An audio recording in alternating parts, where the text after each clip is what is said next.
ناخوشگوار چیزوں کو خوشگوار طریقے سے قبول کرنے کا نام زندگی ہے۔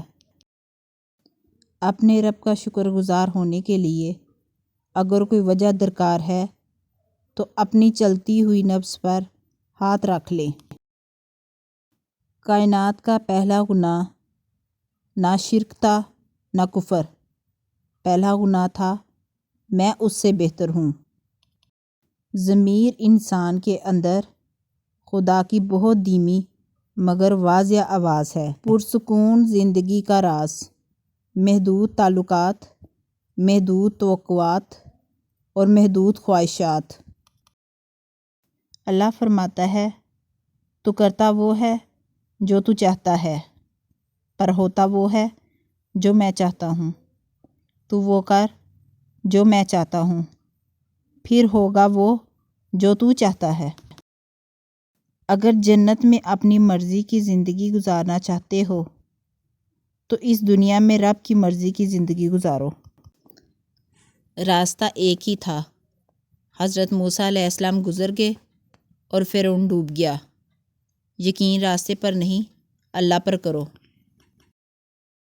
جب معاملہ اللہ کے سپرد کر دیا کرو تو معاملے اور اللہ کے درمیان سے نکل جایا کرو۔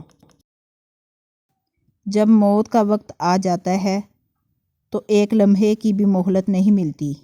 دعا کیجیے میرا اور آپ کا خاتمہ ایمان پر ہو، آمین۔